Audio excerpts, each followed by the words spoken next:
Good morning, good afternoon, good evening, wherever you are watching in the world. My name is Shaun Driver. This is the Red Horde and another episode of The Hot Stove, the second one. And this time, two bearded guys. This will be the most bearded podcast that Wrexham AFC has ever had.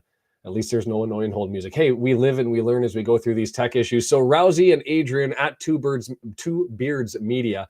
You should be able to watch it with them. You could be potentially watching it with me, wherever you want to watch it. Hit the subscribe button on both channels and do it all up.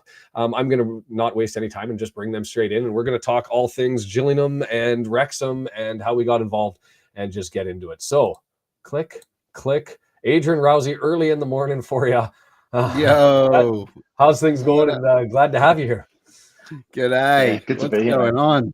It was a weird one. You guys probably, I think, went to bed. You know, you would have to be up late at night, went to bed early. You probably missed a lot of the action and stuff that happened last night. But what was your take on the Gillingham performance? Yeah, it was good, man.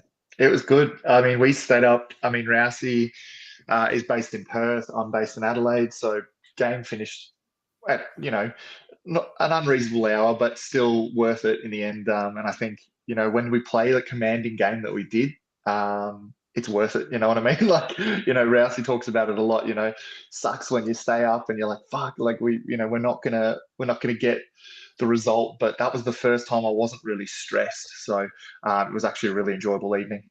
Very commanding performance, that's for sure. They put them to the sword very early and just held on, and then obviously scored another from Tozer, which was surprising to see. What a game, though. What a game. They just absolutely punished them, and they didn't. I mean, they had a few opportunities, but they never really looked like they had any hope of converting. I think it was just that Hayden penalty was really the only chance where I was like, ooh, that could have got ugly. Right. It's about time a handball decision went our way. Yeah, Cryptic, thanks for stopping by. We got a bold. Appreciate it anyway. No, it was I like you guys felt in control the entire time, but it felt odd. Like the whole time I was doing the watch party, I was waiting for the crescendo, the build, the something to happen, and it was just like, no, we're measured, we got like I there was no panic. The heart rate was kept down on the meter the entire day, and I don't know really how to live my life when that happens with Wrexham. I don't know if that, the same. It's a weird position to be in, isn't it? Like we're just so used to these, heart stoppers and late winners. And for us to do something, what we probably should have done. It's not that it was unexpected. It's just we're Wrexham and we're used to it. So it's like, so for us to have a nice win. And it was great to see Hayden back in. But also just to see Mendy rise to the occasion as well, because we obviously didn't have McLean to do crosses in as well as he can, and Mendy, I don't know, had one of the better games this season, I think. Well, I think that goal that Tozer got, I think the interplay between Evans and Mendy was maybe the best build up to a goal that we've had all year, and maybe since I've started watching them live, like through the streams, is because it was back and forth, and I went, okay, Evans is going to go back to him one more time, and then it wasn't. It was that cheeky little split through the middle right to Mendy around the corner, and I was just like, oh my god, this was like you Harlem Globetrotter played them the entire time. I was like, this was great. The way we played last night was, I think, stepping up another level. Their one touch that Wrexham were playing was just phenomenal. Like, you never see a League Two side playing that style of football. Like, it's just their one touch, and the passing was accurate.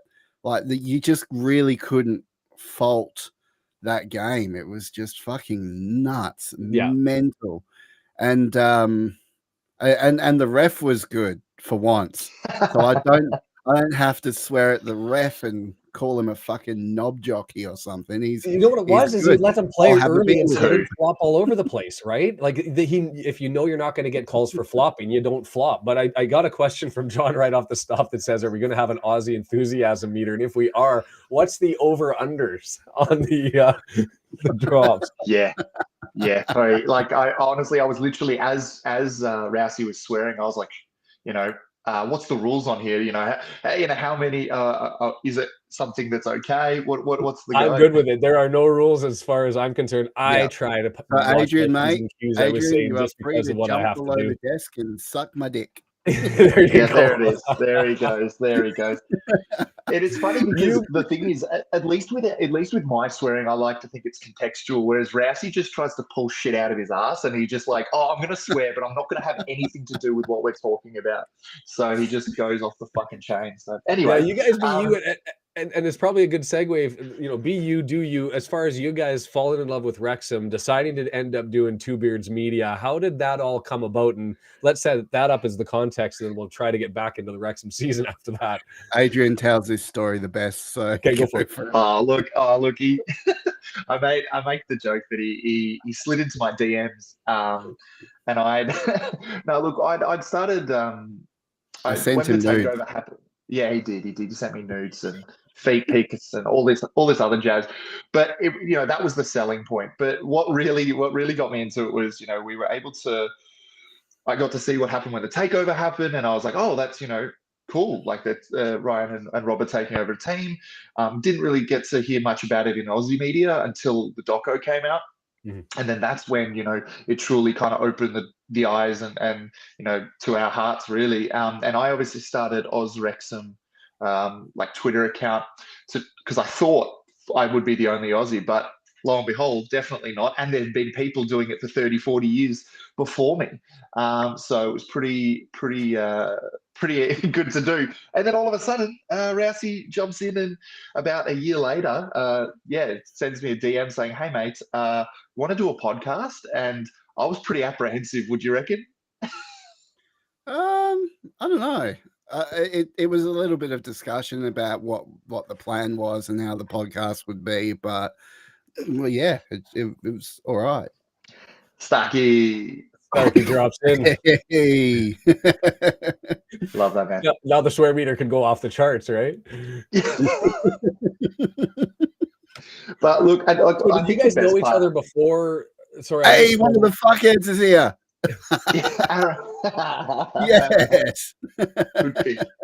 I feel so bad. Like, I think the best part about it is, we've never met before in person. He's in Perth, I'm in Adelaide, and we've never met before. It was just purely a remote thing, and that's how we do the podcast. It's purely remote. So still yet to meet him in person, but I'm sure we'll have a couple of beers, embrace, and who knows. I'm sure some group feet pics or some shit. Well, if you want to meet in person, the best place to do it is in Wrexham, and you can make the documentary yourself. That is It the can be a plan. whole Expedia That commercial is with the Sathi moment where you guys can embrace in the Manchester airport before you head down on the train. Yeah. I See, kind of want to do that, but like really I kind of remember over the top. whole. I remember the whole story differently to what Adrian just described, because I was, out on the street, down on my luck, trying to earn money for crack, and Adrian come along and knight in shining armor picked me up and put me on his back, carried me home, and set me up and said, "Mate, we're doing a pod." Nah, that's Odds. Fuck me dead. Start a GoFundMe. Start a GoFundMe. Oh my lord, yeah.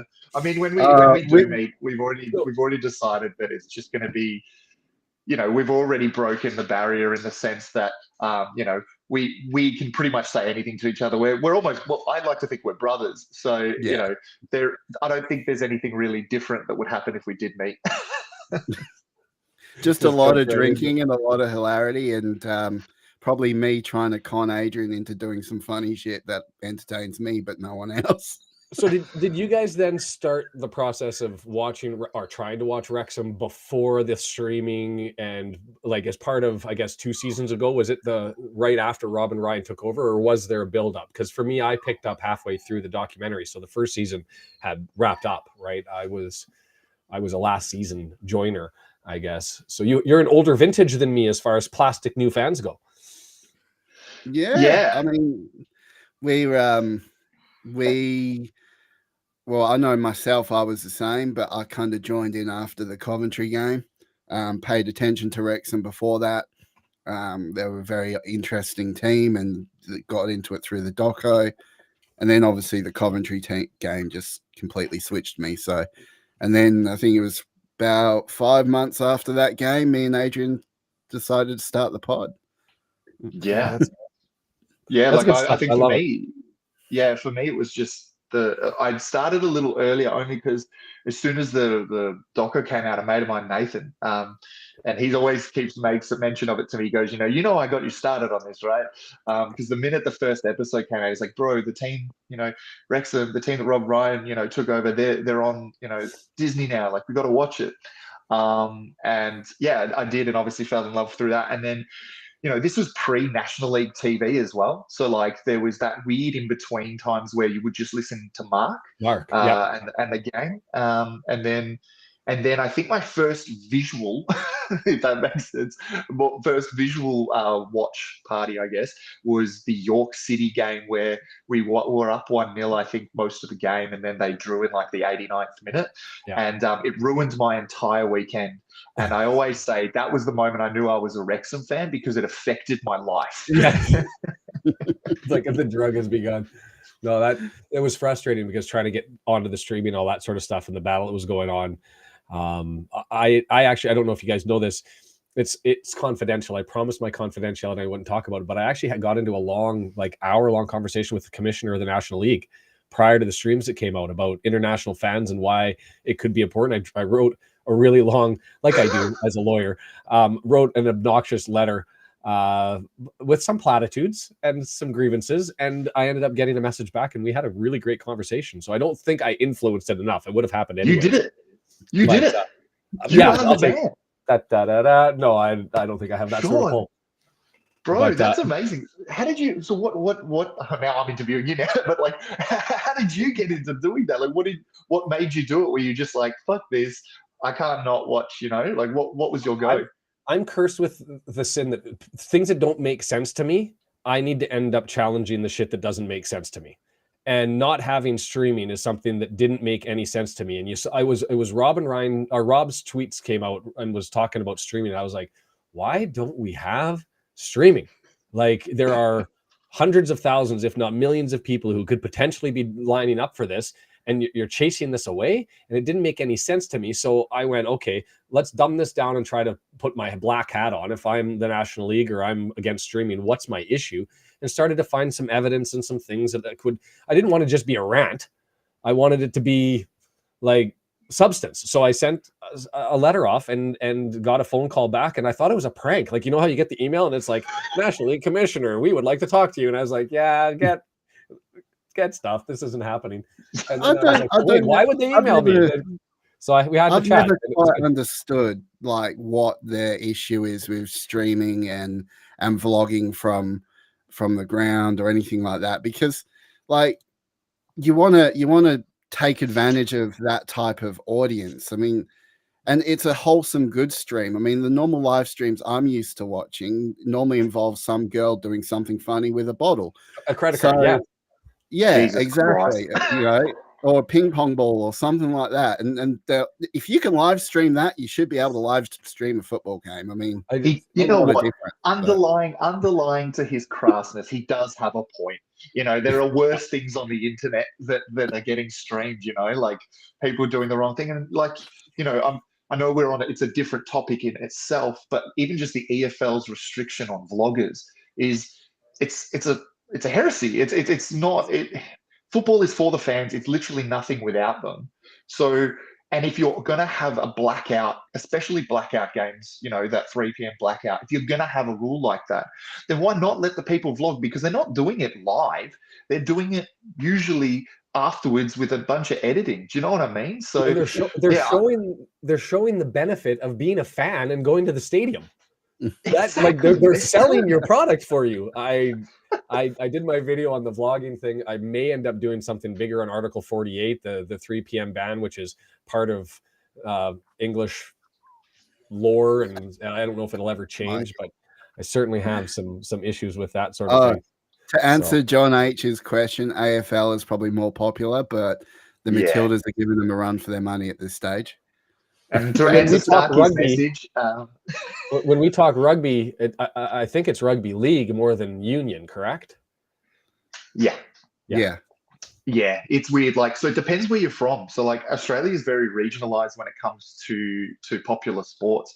Like, if you're in the East Coast, well, if you're in Melbourne or in Victoria, you're an AFL centric because there's like out of the 18 teams, I think there's 10 Victorian teams, so that's in one state, which is crazy. Whereas in the rest of the like country, Queensland and New South Wales, it's rugby league and rugby union, probably hand Yep. in hand. And then Perth's probably AFL, you would say, Rousey, and same with Adelaide. Yeah, Perth's mainly AFL Same and here. cricket. And cricket, yeah, that's another one. And Adelaide's very similar, although the pendulum seems to be shifting a bit. Like Rousey said, if it wasn't for the Matildas in the women's game, and maybe even the Socceroos to an extent in the last World Cup, you know, I don't think there would be much eyes, especially on the A League. It's a dying league. I'll be real. An Australian league that's just not got any kind of promotion to it.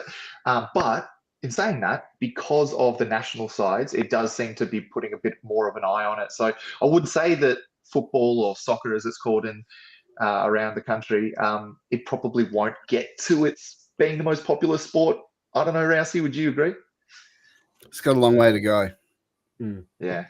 It's the same in Canada, and I think your Matilda story is a lot like where Canada was years ago, and I think where Wales is potentially going. So we might, yeah, I can broach that topic with you. I was curious. The question that's down below that Brendan asked, as far as any backfill on any position that you see during the January transfer window, if you were Parkey looking to add to the team, pick a spot. Who do you see as, or what do you see as a position that we need to fill for? I'll get a fluffer. always makes the guys a little happier to play, right? Yeah, you got to motivate them. You know, get some release. I can't deal with this man. I can't work with him anymore. I'm actually done. It's just I'm thinking he's being like serious. He looks serious. He's like, yeah, I've got a point here, and then he never lands it anyway. I would probably go, as silly as it sounds, you know, I think we just proved without Mullen, there was the debate of, you know, who's going to play. We had Palmer and obviously Dolby, and obviously without Fletcher as well. Maybe bringing Bickers back into the fold. Yeah, maybe that could be an option. But yeah, Fluffer's probably the primary target. And if my mom's sitting at home watching this on the live stream on YouTube, all proud of me that things are happening, she'll be messaging me after, what is a fluffer? I hope to God that happens. You know what it is? It's going to be a phone call, and it's going to be like, don't you be hanging out with those Australians again. Yeah, that's So speaking of hanging out with the Australians, do you guys have plans to get over, like a timeline, a goal, a hope? 2025, we're hoping. Yeah. It's not a cheap endeavor to So get over Oh, there. yeah, you guys got the full gamut to run. Yeah, I think we worked it out. Flights and everything it's about 20,000 Australian.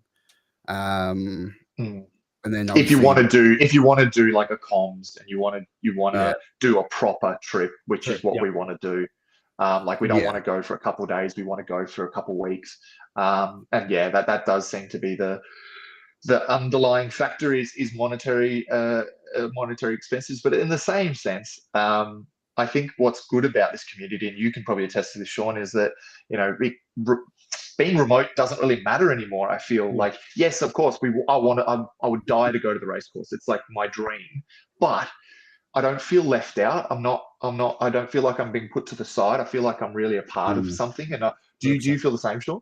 Yeah, 100% on that. And I was joking with somebody about when I do get over. So I'm planning to go over over Easter. My kids have English passport, or UK passports. I shouldn't say English, UK passports. My wife's from South Yorkshire, Donnie, Doncaster, and I've been to a Rovers game at Keepmoat. No way. Watched people there.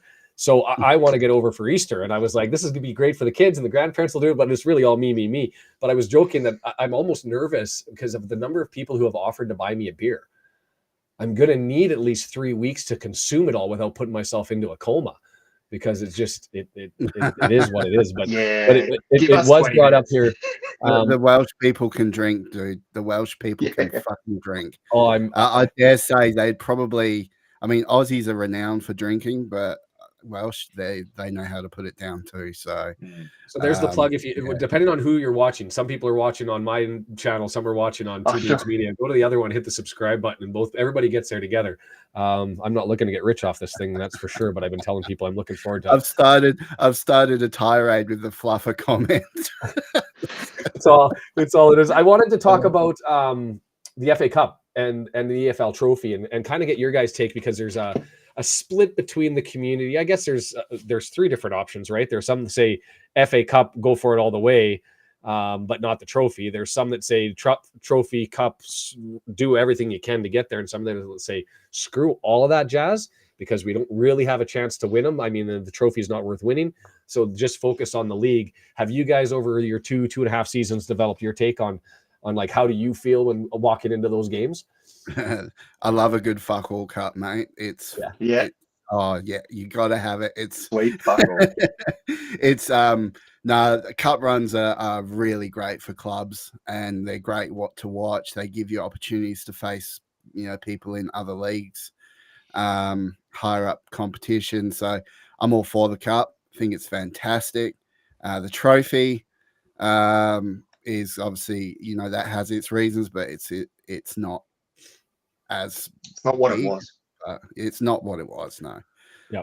And that's probably my biggest take on that is what Rousey said. To his point, the FA Cup is, it's the magic of the cup. Go as far as you can go, but also don't put all your eggs in one basket. I think we proved that last year, even with the Sheffield game. It was great, but obviously because of it, it did affect some of our league games coming back into it. So it is something to just be mindful of. But we've got such depth this year. Like, I mean, we had it last year too, but in terms of playing cups, we do have, like, we've got Waters, Bickerstaff, we've got Hassana, we've got all these people who can fill in. You can even put Cushion and Humphreys in, who didn't come from the junior league, and bring them up, who we never really saw, but Exactly. heavily. Aaron James got pulled in on the last one, so that's right. Just quickly, Brendan Farrell actually asked, "What about the Lee transfer?" It ain't happening. Oh, you had to switch it. He has the Elliot Lee. I missed that one. Not going to happen. So Shaun, for context, this man is a degenerate, but also he's obsessed with Elliot Lee to the point where, do you remember the game where, I can't remember what game it was, but basically Elliot Lee scored, and basically he had a raging semi going while he was celebrating, and basically it was, passed around, and basically he saved it and zoomed in, and he uses it at any point that Elliot Lee is brought up. Yeah, he brings in this, and I'm so sorry. But we all have our shtick, right? We all have our shtick. But we call it the Elliot Lee because if we know how there's 10 out of 10, well, we give them that little bit extra. Is called the Elliot Lee, which is the little bit more. I like it. So the Elliot Lee factor. So, anyways, apologies for everyone. It's all good. I was just thinking, Fearless and Devotion did a Spaces. It probably would have been like about 4:00 in the morning for you guys, and they were talking about, and they asked the trivia question. There have been 68 home games for Wrexham since the takeover by Rob and Ryan, and asked the question, how many losses were there? And I think Starkey was on for this one, and I'll just give away the answer: 4. And 2 of them in regular time. The one to the Dons, and previous to that, a loss to Yeovil Town.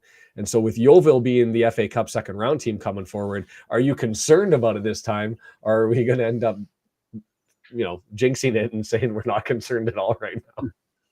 It's hard. It's a hard one, because the biggest part about this game, and we touched on it briefly off air, me and Rousey, but we think it's important not to underestimate them. They're on a serious run. I know they're in a completely different league now, but they are on a run. And this, how people talk about like giant killers, like we talk about us against Sheffield, against Coventry, being the giant killers.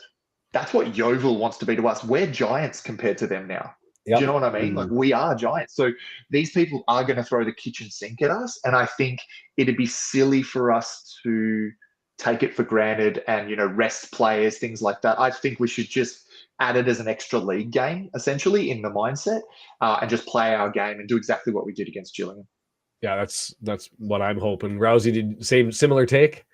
Yeah, I actually agree with Adrian on this one. So I don't have a whole lot to add. I mean, it just feels very much like the team's clicking, the team's starting to fire. Me and Adrian constantly have this debate. Like I keep saying, Adrian, back to back, baby, come on. And he's like, yeah, back to back promotions. I'm like, fuck yeah, no, back to back fucking champions. Because I get this, I see this being Stockport, Wrexham, backwards and forwards, right through to the end of the season. Right, literally the end of the season, the very last game of the season, which could be a crap load of fun. This will be Notts County 2.0, basically. Yeah. And I think that what Rousey says is very true. Like, it's not. I'm not saying it's not possible, but the goal should not be champions. The goal should just be get promotion, because this is different to last year. Last year we had to get top. We had to get it. Of course, if we get a chance to be champions, of course we take it with both hands. But the goal should always be promotion. Yeah. I'm with you. We got a simple one here from Aaron. Not simple because it was difficult actually with everybody that was there. But your man of the match today, George Evans for me. Everyone else, what did you guys think? Elliot Lee. Is that the standard? He could be a sub. He could be the reserve. He could be the fluffer, and it's going to be Elliot Lee. Exactly, dude. If Elliot Lee didn't even play, he would give Elliot Lee man of the match. That's just his bias. No, it's got to be. I mean, look, he was fantastic, and I mean, there were a lot of 8.5s, I reckon, out in the field, but Elliot Lee was just he was trouble. He was trouble, and wow.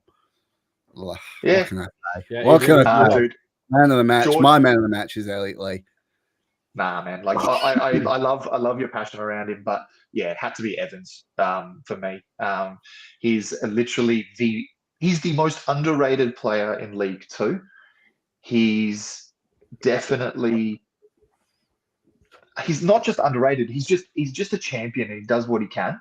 You know what I mean? Like he's able to put out a consistent performance. I don't think I've seen him play poorly once, whereas I could probably say, as much as I love Elliot Lee and as much as I love the others, there have been poorer games or games where they weren't starring. Whereas I feel like if you go best on ground since he came in, Evans is always in that equation. Yeah. John said it, and Aaron said mine. I went with Tozer. I also had a run in with Mendy as a consideration, and it was interesting during the watch party. Somebody actually said at the half, we haven't heard anything from Evans. And then the second half, it was all Evans all the time. So yeah, I can see Starkey's in there with Evans. Evans is solid. So anyway, it was Tozer got the vote out of the watch party. So I was curious about that one. And then up next, I mean, it's an interesting next, what is it, 7 games left before we get there? Accrington, Stanley, Harrogate, Morecambe, Harrogate, FGR, Colchester, Newport, and then we're back to recycle to Swindon. So we've kind of got 3 games at the end, which are a little bit softer.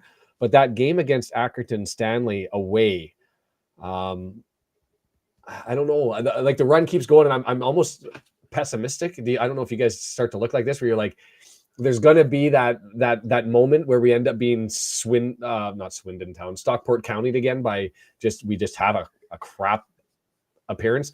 Do you guys have those concerns, and have you identified the game maybe that you guys are concerned about that's coming up on the horizon? I think possibly Accrington Stanley is going to be a pretty easy knockover. I actually think the Accrington Stanley game will probably be very similar to what we've just seen. They're about the same place on the table. I think Accrington Stanley are 9th at the moment.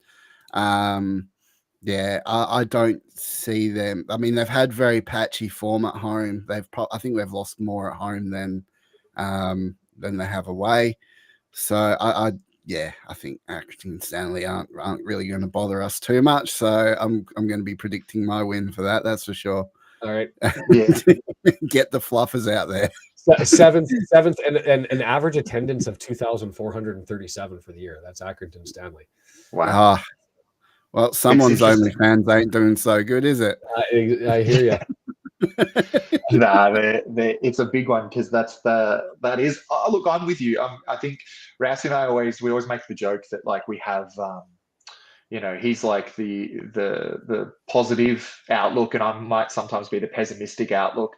And I think it's just out of fear, Yes. because my biggest fear is getting confident.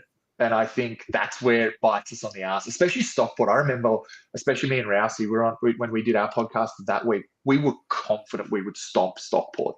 We were confident we were going to walk them, and they just did us in. And it sounds silly, but I think because we've been burnt before, same thing with Halifax last year. We thought we'd stomp them, and it didn't happen.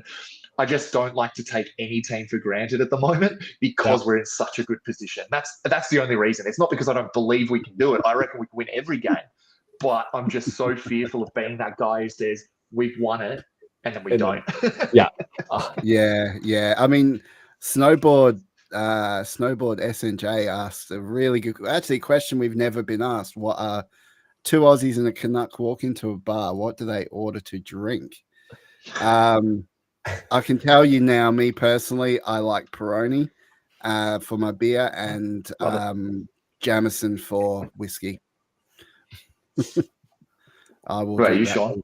I'm going to throw you all off because this is going to weird everybody else who isn't from the center of Canada. If you say Cosmopolitan, I'm turning this stream off. No. Beer and clam. And what that is we drink a lager. So Clamato Juice, if you ever have a Caesar, is tomato juice, but with clam broth processed. So it's not chunky. It's not thick. And it's like a Bloody Mary. Kim highlights it there. It's like a Bloody Mary, but it's got clam sauce. And you mix it in your light lager and you drink it with your beer. Some people call it a red eye. They actually have it at, I'm not going to remember the name of the store, Sainsbury's in England. Sells Clamato Juice. It's also available in Canada, obviously, and that's what I drink with my beer all the time. I thought you were repulsive, and I'm not the only one. It's a Saskatchewan, Alberta, Center of Canada thing. I thought you were talking about a different type of clam because I know there's a not that process. Not that process. They actually, no joke, they make beer out of vaginal yeast these days. Like, what the fuck is that shit? Like, Rousey, you got to stop reading out your shopping list on stream. I swear to God, we are live.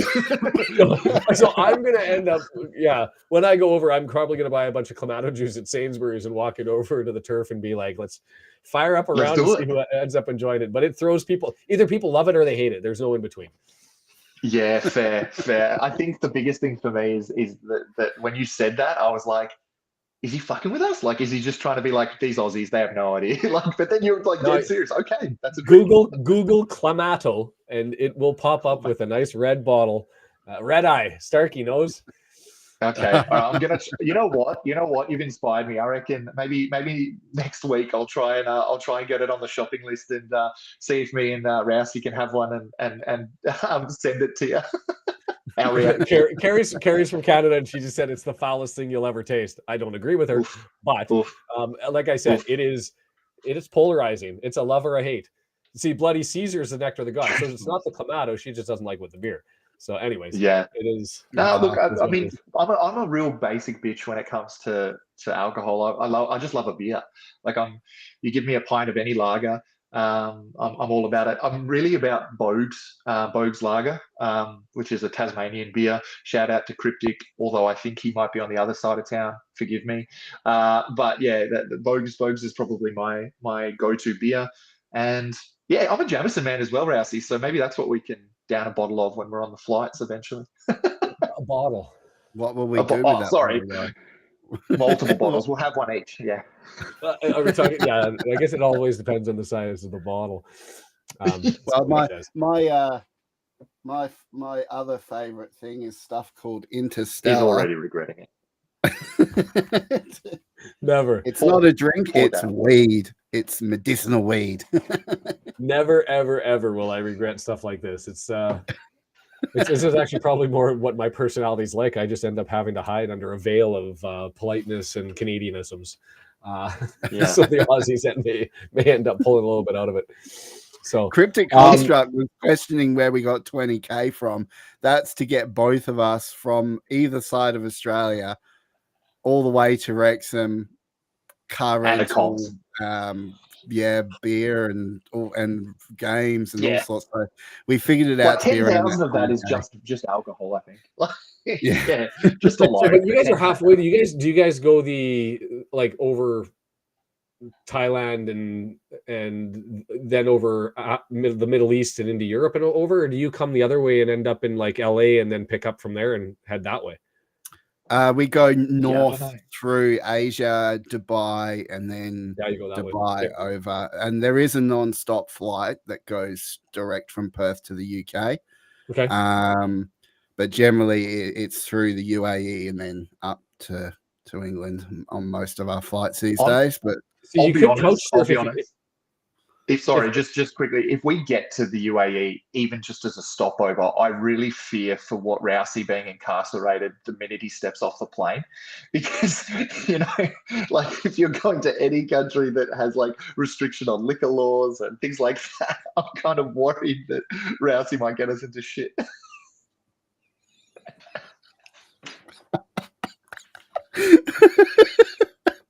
I'm glad we put this on the podcast that the visuals won't necessarily be there for them. Yeah. I will say when I flew last over to England, I used skip legged and they had some amazing stopovers, not intentional ones that they planned, just happened. I went to New York and went to a baseball game at Yankee Stadium, flew to Oslo, took in some time there, made my way to England. It cost me like $320 or something stupid to get the Canadian, which I think we're on par, pretty close. We're pretty close to each other. Yeah. Really close. And so it was 300 from Vancouver. I mean, I spent 12 hours total in the air and got in cheapest chips on skip leg. So something to consider if you need the time, but if you can figure it out. Starkey asked a question here about what you guys thought about how we played on the floor today with respect to both goals and thought it was some sexy football. I'll let you guys take that one and we'll chip in if straight up sexy football. That's the type you need to take a minute and close the door, put on some candles. Oh Lord, that type of football, because that type of football, that's the stuff that just gets you going and makes you want to just paint the curtains. Anyway, no, it was great. Again, this is why we never do a live medium, I think. It was it was good. I mean, the 53-second goal from Palmer was just absolute perfection, chaos in the box. And, whenever we put things near the box like that, it's always going to be a bit of chaos. I mean, a lot of ricocheting about, and then something's eventually going to happen. But the goal that Mendy crossed in for Toza was, and just the way we were passing it about, playing one touch, controlling the ball, not liking forward avenues. So they're pushing it back and just passing it around, holding possession. I mean, there was picture perfect football, and you can't ask any more from our boys. So we fucking love them, and they did so well. Every single player. I mean, we can't give every single player man of the match, but it was every single player was just fucking phenomenal. Yeah, it was honestly that kind of look. Just to touch on that point of that tiki-taka start. Of just being able to one touch everything pretty much to that opening goal. I mean, that was stuff of dreams. We don't really, especially in League Two, you don't get to see that as much. If you're watching La Liga or you're watching Premier League, it's quite standard. But it's amazing to see Wrexham gelling so much that they can do the one touches and can put it around. Mm-hmm. And Cryptic touched on it just now. Evans showed real class and composure. That's what I think makes those kind of plans work so well. And Shaun, you also touched on it when it came to that play with Mendy and Evans. It was that back and forth and being able to put the run in. If you don't have that, sometimes it can be known as, what do they call it? Like hack in the box football, where they just kind of hack it straight in and nothing really comes of it, or you get a fluke goal and people don't rate it as much. Whereas the play at the start, the tiki-taka was just, it was really good. It was interesting for me because doing the preview for this, like you always get, I do the statistical analysis, the Who Are You videos. I don't know if you've seen them, I go through, and this one, I either got it wrong about the player, but I identified Ethan Coleman. He has crazy stats as far as his his offensive and defensive stats in the midfield, he's statistically top of League Two. He's a beast. And I went, well, who's going to control this 23-year-old? And it's either the stats are all wrong, or maybe it was just he met George Evans. And so but I also noted that I think we were on the ground a lot in the back line, and we were on the ground a lot in the final third, pushing towards goal. But I think they nullified everything because it was constant long ball just over the midfield and into the soft space on the corners. And that's what I was like, that's how they've got rid of this guy, is they're just stripping every opportunity for him to get close to the ball. And that was, I think, a way to control the game. So it was on the floor on both sides, and it was gorgeous for all the reasons we talked. But when they did go to the air across the midfield, and I was like, Parkey's brilliant, and or I'm really dumb, and or both. But it seemed to work. So well, I think the main thing I got from this game, so they were playing a different formation than Wrexham. I think they were playing the Gillies were playing a 4-1-3-2 or something. Like really strange. 4-3-2-1. Yeah. No, was that it? So whatever it was. They were playing a different formation, which obviously exposed them a little bit in their back line, or exposed their midfield so we could play it over the top. But I think the difference came down to the 50-50s. We were just beating the players all over the field. Mm-hmm. And when you've got that, it doesn't matter what formation you fucking put out on the field. If your boys are beating the men one-on-one, then you got no hope. I'm going to take this one just because it came up on another question that was during the spaces about Stockport being recent, unusual to see recently promoted teams to do as well. I can answer the question really quick. There were 7 teams that have been, since the National League went to 2-team promotion back 21 seasons ago, there have been 7 that have gone direct back-to-back. And it's something like 45%, I think it is, off the top of my head, that actually go promotion within the first 3 years into League Two. So we're not in rarity here. This is why there should be really 3 teams coming up, is because it's so frequent that you get into League Two and you bounce straight up to League One. That's just my take on it. No, that's a good take. There was another question. Sorry? I was just saying that's a good take. Like it's like one thing that a lot of people don't know is, they think, is it rare? And like you said, it's good. It's a good stat to know that it can be done, but it's it's not necessarily done as champions, but they've done it in promotion. So it's good to see it happen. I'm going to jump in here, and I was actually having a think about this the other day, because last season I was a huge proponent of having 3 up, but the 1 up 1 playoff position. When you think about this, look, if it was to be 3 up, look at last year and the previous years before that in the National League, the first 2 teams that went up, and the difference between the first 2 teams and the third team last year was very glaring. So would Chesterfield do so well if they had gone up with us as well? Possibly not. They'd be going straight back down, I reckon. Well, they almost beat Notts in that playoff game.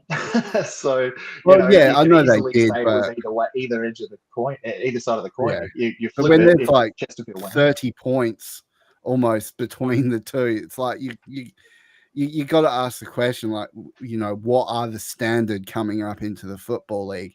And yes, I think 3 up, 3 down, it should be good, but I try and see it from the other point of view as well. How good is that third team coming up, really? Like, would they just come up, waste a spot, and go straight back down? You don't know. I know this year, had it happen this year, it would be a completely different ballpark, because I think Chesterfield and sides like that would really struggle in this league. So that's just my little 2 cents. I think that there's just... It's frustrating in one sense, because I think that League Two protects some crappy teams from falling into the National League probably when they deserve to be there. Yeah. Do I think that you're right, Rousey? I think that the inverse coming up, you can't have it be too much of a slippery slope, turning around and going back down. But it's also frustrating to me to sit there, some of the teams at the bottom of the table, and go, you should have fallen out 3, 4, 5 years ago, but you're still just eking in existence in the EFL. And it's sort of, to me, that's a little bit unfortunate. Well, you look at like Sheffield United, they so the Championship do something similar. where they have 3 up, 3 down to the Premier League. Mhm. Sheffield United have gone up. Where are they sitting now? Fucking bottom, where they belong. Mm. But I think, yeah, I mean that's a different circumstance because they want people to achieve the Premier League. They want people to, because it keeps it interesting at the bottom. If you have the same shit teams at the bottom with a lower system, it's a little different because of the telecast rights. Because that's their biggest factor is they need an entertainment at the bottom of the pyramid, and if they don't, then they're kind of shooting themselves in the foot. It's why the A-League in Australia is not doing well, is because there is no promotion. And I know the MLS is actually looking into doing promotion relegation because of the fact that it loses interest towards the bottom of the table, which is crazy, isn't it? It's never going to happen in North America. I mean, you've got too many people investing too much money to end up going there. The people who are screaming for it are those that own USL teams or maybe CPL teams. Yeah. And they're desperately trying to get, I bought my squad for $200,000, and so now I get a chance to be able to go up against Messi. Like, yeah, I want Pro Rel for obviously reasons, but it's just not something that we do here. So I can't see it happening anytime here. No. We got Dale with can't wait to play the MK Dons again. I'm with you there, but I also don't want to promise and be excited too much about things because they don't. Oh, we'll fucking kill him. We will kill him. We don't have. You're a brave soul. I like to be even keeled on the. We don't have as much as I. We don't have Shaun, a you and I are granddad kindred goal, spirits. right? we got fucking mighty Arthur Okonkwo at the moment. I love Foster, but he was a granddad, and clearly he got to his time and it made a stark admission and said, "No, I don't think I'm capable of competing in this league," which was great. And then obviously with Okonkwo coming in, MK Dons, and especially the way they've been going recently, they're getting fucking stomped. I just know from my Stockport County video, which was brilliant. The one thing that happened that was positive out of that 5-0 loss was my page got flooded with Stockport County. I don't know who was passing me around their socials, but I was well used. And I got a lot of information was like the views. And so that's who I want back more than the MK Dons. I'm looking forward to the last game of the year and hopefully it meaning something to take them on. And see where that goes. Adrian, do you have a makeup game or a one that you've circled on the calendar? You're like, yeah, give me that. Yeah, I mean, Stockport at home is probably the big one. Like it's like you just want to prove that was just a slip up. It wasn't anything to read into, but also it was a wake up call. So yeah, pretty good. And I'm hoping. What's the other one we've got? I actually want to play Barrow again. Do you remember when we drew against them and we were like, we dominated in that first half, 1-0 up, Lee scored. We were like, yeah, game on. And then we just got played. Swindon Town for the same reason for me. Yeah. Swindon Town for the exact same reason. Yep. It was just that kind of play, right? Same style. It was, we played well enough, but not for the full 90. We are a different team though, and we are clicking more. We have come together more, and I just honestly think that it'll be a completely different game. Both for Stockport will be closer. I think as Stockport, like I said, it's going to be going to be Wrexham and Stockport will be just like Knots and us last year. So it could come down to that game. We'll see what happens. But like Starkey's question there, would you guys? We get to spend Robin Ryan's money here, guys. Yeah, absolutely. Or not. Absolutely. I'd go all out for him because that's your keeper for the future. He can take you to League One. He can take you to Championship and possibly even Premier League. So, I mean, he was playing for a Premier League club. So, I would absolutely spend the money on him with a view to the future. Sign him up for 2 or 3 years. Get him in. Don't sign Luke Armstrong. We don't need him. Fletcher will be coming back. Agreed. Luke Armstrong has had a very bang average season at the moment. And it's probably his own doing, to be real. He's probably quite deflated out of the whole situation. And, he probably hates fax machines. And he's just like, he just probably just sees one at like, your local, office supply shop and just kicks it in. I wouldn't be surprised seeing a transfer fee of around, realistically, maybe 700,000 or 800,000. He'd be on a free. Wouldn't he? His contract's up at the end of the year, and Correct. I've heard He's that a free. Arsenal's not Oh, looking yeah. to re-sign him. He's So a it's free. just going to be about stepping up to pay the money on a contract, which is we still can going do to be a healthy. we can do it though, But because if we don't sign Luke Armstrong, which we already think about it, Steve Fletcher basically saved us $500,000. So yes, the fact and Kim, the fax machine is just the joke that Wrexham, when they filed for Luke Armstrong's transfer fee, they did it via the fax machine and it didn't work, and that's why it didn't go through. But that's just a lame joke on my part. But in terms of Luke Armstrong's money, put all of that, funnel it to a Okonkwo, funnel all of that funds, and the players that we're probably going to let go at the end of the year too. The people who haven't been re-signed to that EFL list. People like, I hate to say it, but like Waters, players of that caliber that may free up a lot of salary cap. Yeah, the reason I highlighted this one from Hananiah, I'm going to say Hyper Galaxy, about the money was to ask this question more related to the F1. What did you guys have any thoughts when Rob and Ryan jumped in on Alpine of F1 and what that may mean and what their background was? And yeah, we had a little bit of a discussion about it, and I had a theory that it was to they were doing it almost like a networking type thing to gain more money coming through them to go back 100%. into the club. You guys are brilliant. 100%. Yeah. Yeah, because I mean, for that reason.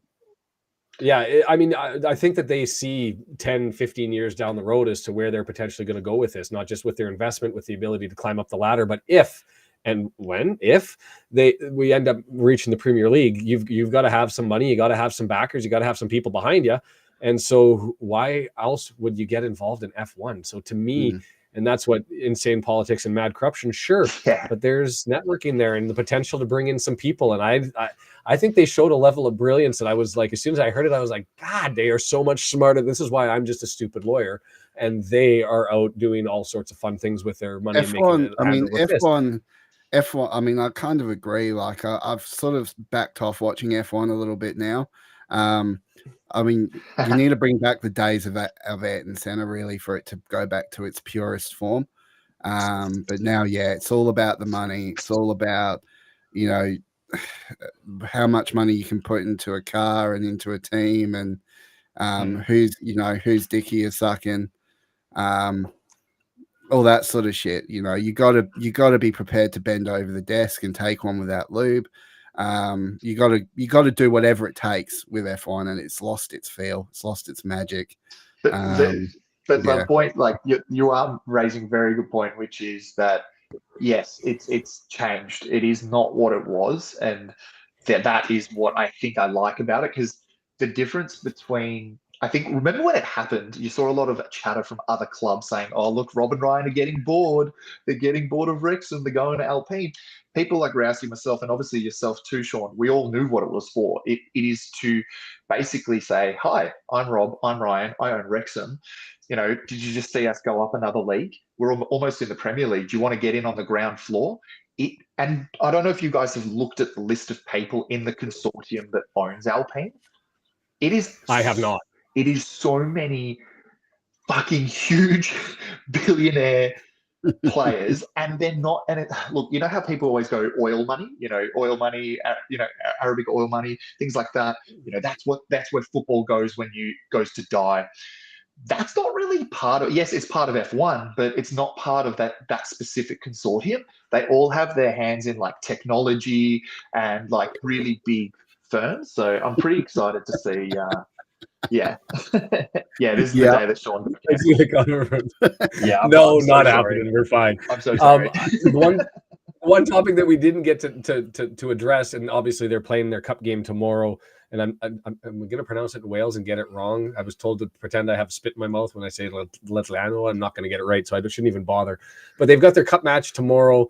Talking about women's football just for a second, I wanted to know your thoughts.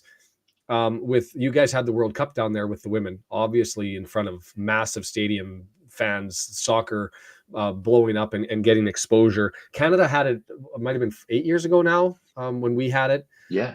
And we kind of had our golden era with Sinclair now retiring. and Canada's in the transition of, can we still hang on to the rope without the all-time leading goal scorer internationally, men or women? But I wanted to chat with you more. The question is, with the growth of football in Australia, what did you attribute it to, or can you attribute to anything? And do you see a pathway for Wales to get up ahead of being 41st best in I can answer this one quite clearly with one player, Sam Kerr. Now, when you're fielding one of the best female strikers in the world, and the amount of following and backing and sponsors that she brings, she brought a lot of eyes to it. There was also a documentary as well on Disney Plus called The Matildas. It's really, really worth a watch.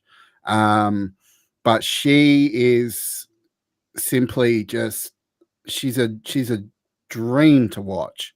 She is an absolute dream to watch. And you know, when you've got players like that, and some other players that are also playing in the Premier League system in England, with Mackenzie and Cross and Viney and all those girls, so they've become this transcendent thing, and they've really taken over. Like every World Cup comes out, the Aussies will come out and force them back to the World Cup, but it was just different with the Matildas, and I think a lot of it is down to the fact that we have the best female striker in the competition in the world. And we got behind that, and we got behind the story, and it just took off. I mean, I touched on it before. I don't know if I touched on it in the pod, but I said to Adrian, I tried to get my tickets for my mum and myself to go see the Matildas play the Philippines at Optus Stadium. That's a 65,000 seat stadium. Sold out in a day. Could not get a ticket in a day. 65,000, and for a women's game, which is just nuts. And I love it. I fucking love it. The women's game is amazing. It's quick. It's brutal. I love watching women play in, you know, the Wrexham Reds. I love watching them play, and I love watching the Matildas play. That's just, those girls really need to be given some kudos, and you know, maybe they need some, I don't know. They're just fucking. I was going to say, don't go there. I saw the word. I was like, not while we're talking women's football. You probably, if we were talking that, we should just turn him off for this portion, I think. But the best part is look, actually, Crypto Construct made a very good point. Successful team. Kerr may be a draw card for some attendance, for sure, but it was the successful team that brought it. Sam Kerr didn't even play for the first 4 games of the World Cup because of injury, and there was still sellouts, still part of it. And it wasn't about, you know, of course, everyone wants to see Sam Kerr play, everyone wants to see her score, but it was the, you know, like you said, Mackenzie Arnolds of the world, Cooney Cross, the people. I mean, maybe you're right. Maybe it's because Kerr is a West Aussie. She got a hell of a lot more media attention over here because she's a West Aussie. So that's probably why. I mean, I know her dad, Roger. Great family, great bunch. I mean, maybe Daniel Kerr is a little bit weird, but anyway. Moving on. Moving on. So, I mean, the question that I have, do you guys have a domestic league for your women's competition down? Like you have the A League for the men, the W League for the women as well. Yeah, the W League. Because I mean, Canada doesn't. Our girls tend to just run down to the US and play their league down there. Like Sinclair, for her entire time, would play for the Portland Thorns down in their league. But I don't know what your thoughts. I'm almost as excited more about, you know, the potential European competition for the women's team and them getting their opportunity and all that sort of stuff. But the influence that Wrexham is going to have on the Welsh national team, I do not have the same interest in the men's. Like the Welsh national team, it's odd. I have zero interest. Mullen playing for Wales, I was like, I don't care, don't want. That's just me being an international fan.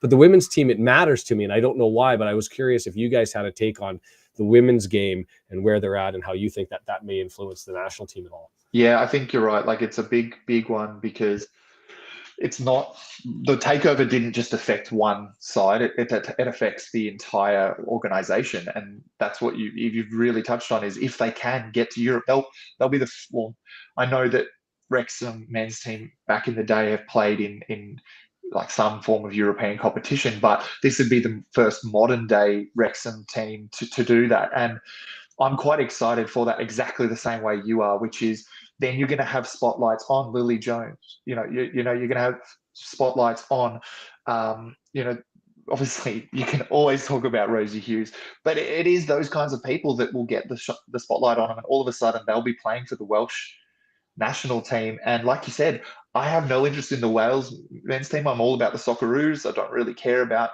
that. But the minute I hear that there's going to be a potential for these girls to play at the highest level in not only Europe, but then for their country, I'll watch the hell out of that. I'll stay up exactly the same as if we were watching Wrexham for that same reason. That's what the takeover was about. It was not about getting the men to be, sustainable. It was to make the club sustainable and get more eyes on them. And that's what the women's game will do.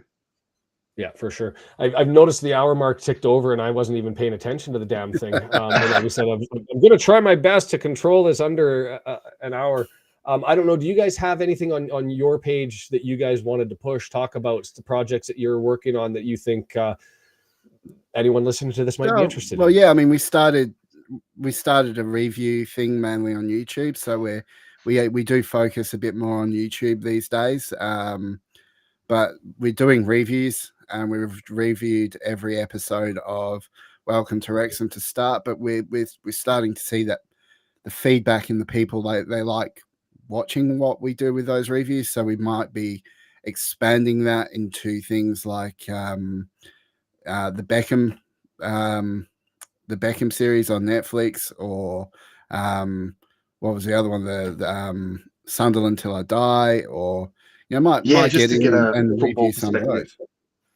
Yeah, that's something to look out for sure. We're doing that, and the podcast itself. Just check us out if you like it. It's on any type of podcast medium you can think of, Apple, Spotify, all of that jazz. And if you like it, let us know, and tweet us at Two Beards Media, or what are we now? Two Beards Wrexham. Sorry, at Two Beards Wrexham. At Two Beards Wrexham. So for me, just so anybody that's paying attention, I run the watch parties whenever they're on, or find a substitute if I can't make it. It's continuing to grow. I had a little bit of a setback here with the Gillingham one, which I talked to Rousey beforehand as to maybe there was a reason behind that, but it was it's still growing. 40 countries there. You guys are more than welcome to come and join the live chat, and whether you throw in a couple of banters, talking some humor. It's sort of it's a fun little community that we've got going on. So doing that, and then major projects doing it's the regulation stuff. People like it when I do the boring, like the dive into the cop and all that sort of stuff. So I guess I'm going to have to suck it up and do it, because that's where I get my views. But depending on who you're watching this from, I see some are over on pads, mate. Just wear good knee pads. That's all I can say. Yeah, I hear you. I got it. Two Beards Media. Some of you are watching on mine. Make sure you go over and cross-subscribe to both. Any creator for Wrexham. We're never getting allowed back. Brings it back. I'm looking forward to hearing what this sounds like back on the podcast, because there is going to be laughter and jokes and guffaws and comments, and they're going to be wondering what the heck was on the screen in YouTube. So I don't know. Any other questions before we part? John H. Mr. In Between. Watch Mr. In Between if you want to see it. I think it's I'm not sure what streaming platforms it's on, but Mr. In Between is fantastic. Love that show. And I missed that question. So that was a request for a documentary? John H. Give me some Aussie TV shows. If you must watch an Aussie TV show, watch Mr. In Between. We're pod whores. Yeah, put it out it's there. About time we get passed around like the slut we are, we get on our knees.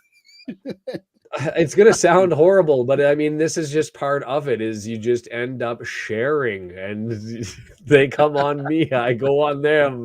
They come on you. I'm going to swap with others. And that's just what the podcast community does. Exactly. It's all about sharing the love. And look, I'll write a formal apology at the end of this, Shaun, for my colleague here. I'll make sure we get you that monetization if you lose any remuneration. All right. Yeah, well, you guys, I'm really gonna have to push the limits on where I'm gonna be. We need to get like 100,000 times. But anyway, hit the subscribe button. I'm gonna be on for the watch party, trying to get the other videos out. Two Beards, Adrian Rousey, thank you so much for staying in. I had a lot of fun. I needed this, and I appreciate you guys joining in the morning.